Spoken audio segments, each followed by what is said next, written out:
Welcome back. I am talking to you from my brand new HamCorp office. So it may sound a bit different. I still need to fill up the room with some stuff so the acoustics are not so echoey, but for now you're gonna have to deal with it. It is what it is. I hope it doesn't come in through the recording, but it might. Anyway, last time we got the Aurelia artifact and set up the assembly line, so that's good.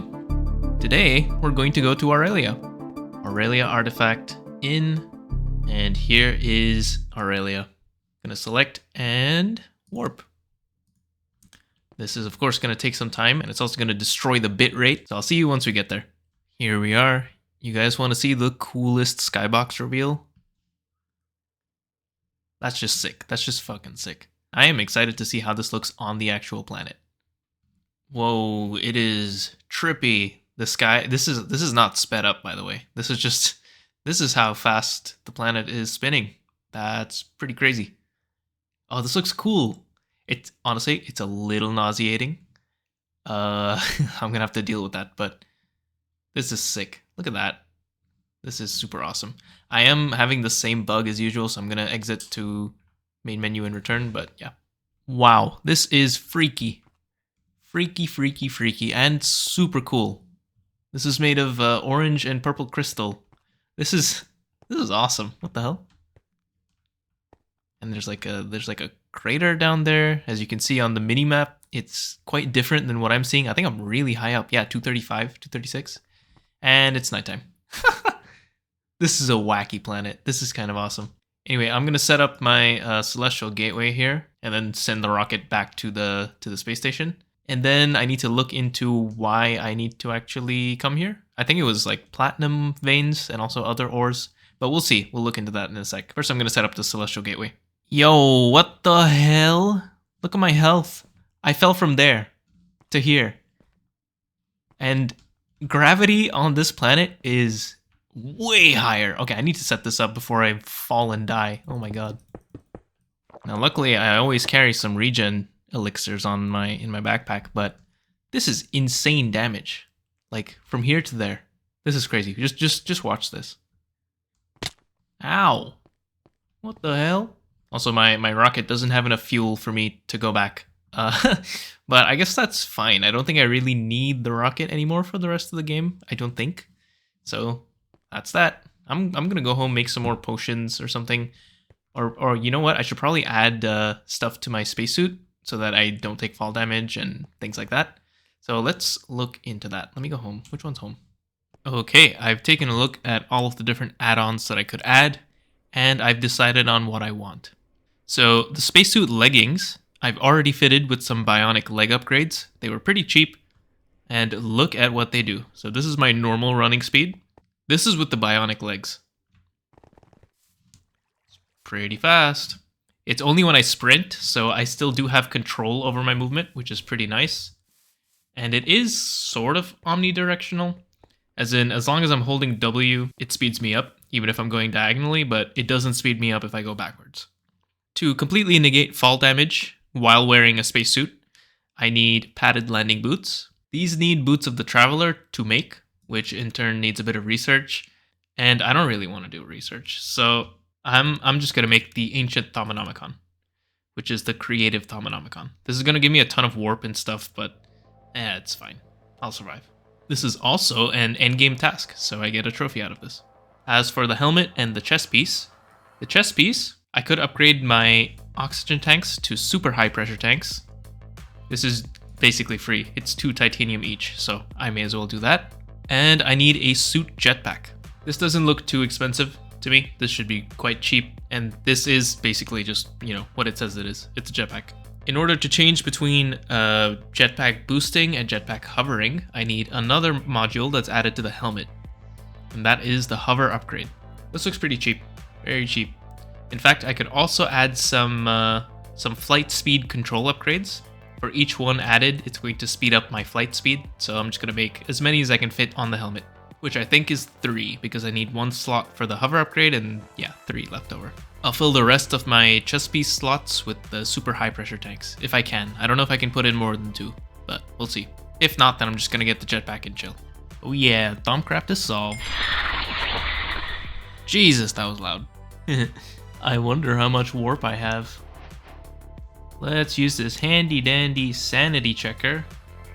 It's actually not that much. It's on the top left. It's kind of being covered by the let me take it off. It's not as much as I expected it to be, so that's pretty nice. I also have some warp ward, which I don't remember what that does. I'm gonna drink it anyway. I feel like because it's a ward, I probably should have consumed this before reading the book, but it's fine. And I also got a little bit of soap. Soap helped a little bit. That much warp shouldn't be too bad, I don't think. Should be fine. Alright, spacesuit is set up. I thought the flight speed control upgrade goes on the helmet because that's what the advanced rocketry wiki says, but apparently not. It goes on the legs, which is fine. I thought 4 bionic legs was honestly a bit too fast and hard to control, so I've reduced it down to 2, and this should be much more manageable. It's still pretty nice. Anyway, jetpack is up. 5 super high pressure tanks, just in case I want to spend a long time there, and my hover upgrade. Oh yeah, and the padded landing boots. So no more fall damage. Back on Aurelia, and there are 3 things I need to do here, as far as I can tell, at least right now. So 2 of those are related to prospecting for ore. There's the Naquata vein and there's the platinum vein. Platinum vein is going to get me osmium directly, I think, and also, if I remember correctly, it's like iridium or something, so it's really nice, really nice. And Naquata is required for progression, so I'm gonna run around a bit and see if I can find these 2 veins. Here's an osmium vein, so here's one already. I should have brought miners, but that's fine. There's also vitrified sand here, which is pretty helpful. I'm pretty sure the ocean here, yeah, it's molten obsidian. It's gonna burn me. Ow, ow. There's also giant diamond veins here, which is kind of nice. And here's an iridium vein. That's different than an osmium vein. Has different ores. There's also monazite and bastnasite, which I forgot about. So actually there are 3 new veins here, I think. I'm struggling to find this Naquata one, but I'll find it eventually. The last thing that I need to do here is spawn an ender chicken. That is not the same as an infinity chicken.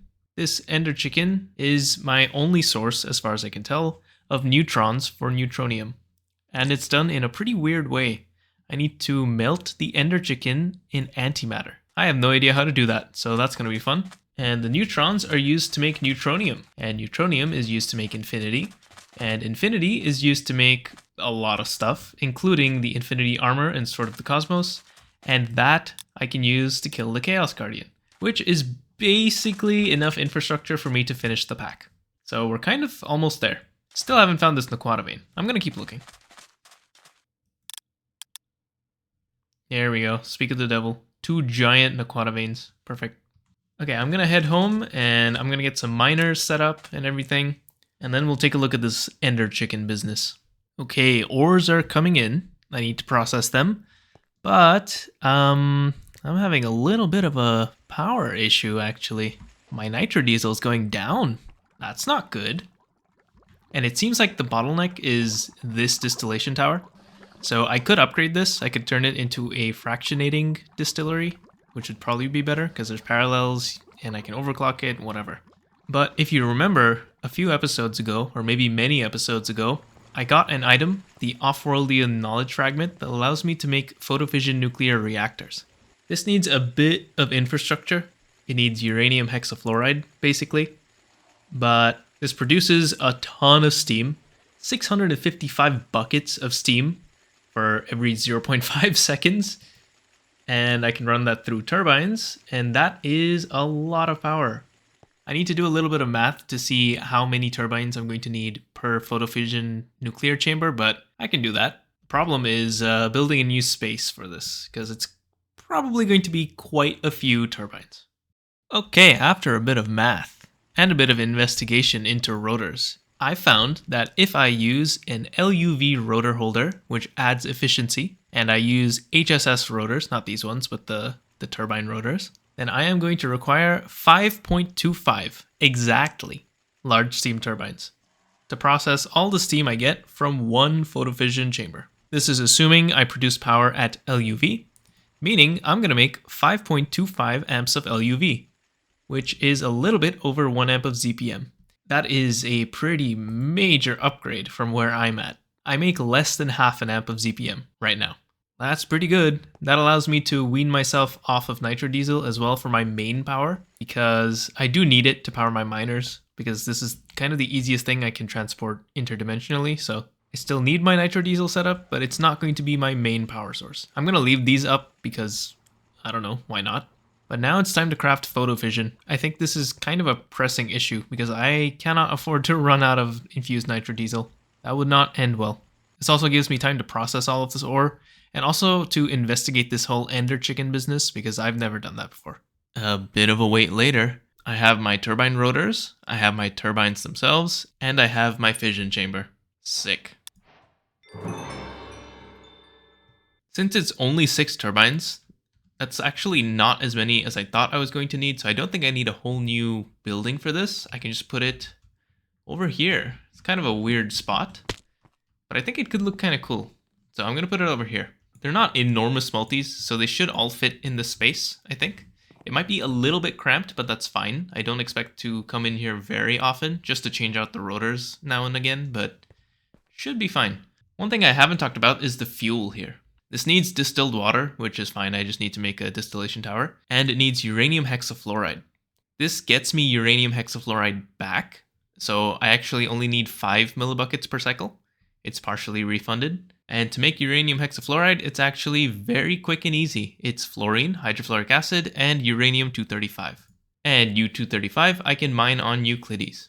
Pretty easy. Now I also get depleted uranium hexafluoride from this, and this can be electrolyzed to get some fluorine back, and uranium-238. U-238, I am not sure what it's used for, and I don't know if this is the only way to get it. I kind of doubt it. I feel like there's an ore, but it seems to be used for some other stuff. I think this is superconductor. So cool, but let's set this up.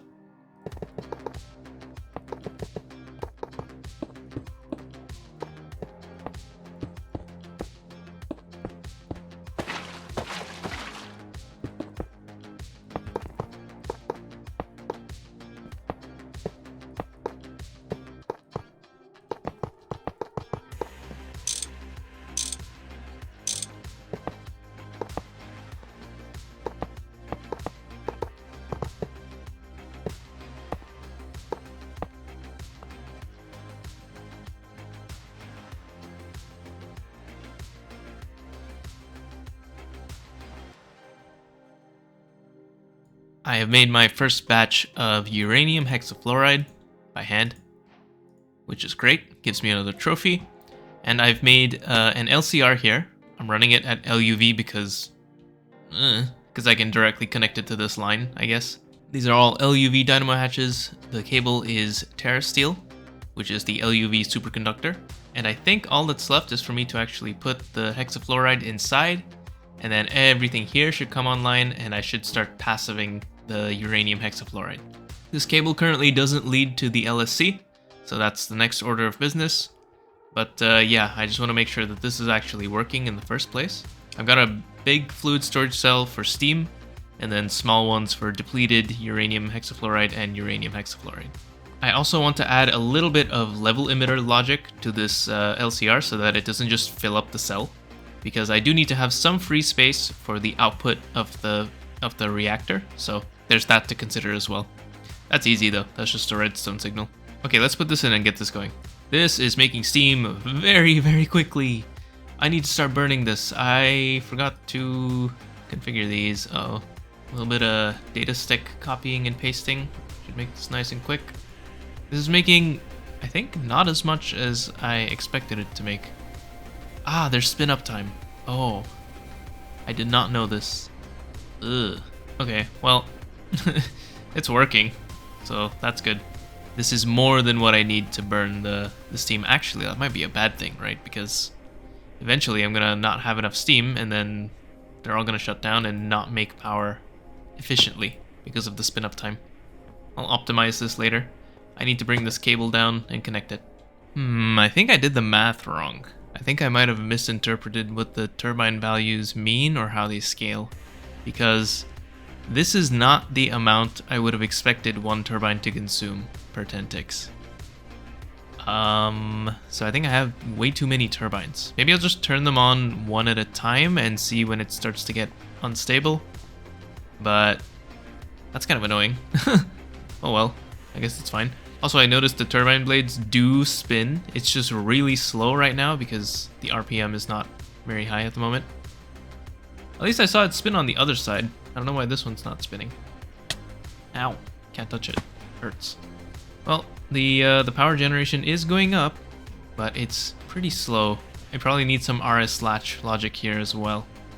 Also, I don't know why this is flickering. This should just be on all the time. There is capacity everywhere. Well, maybe there's not.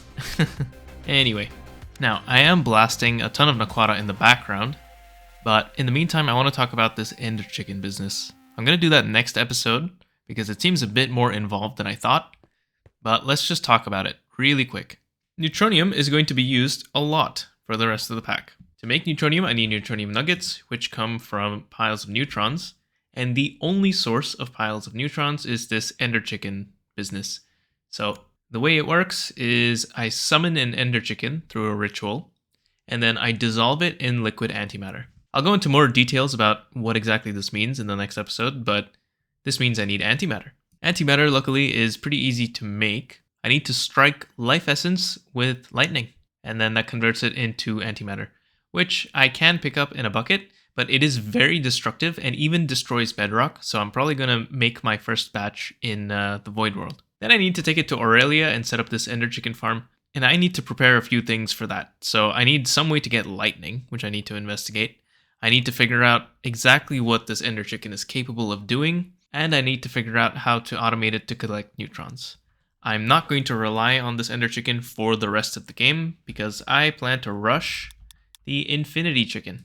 This needs a bunch of neutronium, and there are other hidden uses of neutronium here as well. For example, the Infinity here, Infinity Catalyst needs blocks of neutronium. The Awakened Draconium blocks, these need neutronium. The main problem here, though, is actually the Chaos Shard, because I don't have Chaos Immunity, but luckily there's an Astral Sorcery way to get that. The Mantle of Stars gives me Chaos Immunity.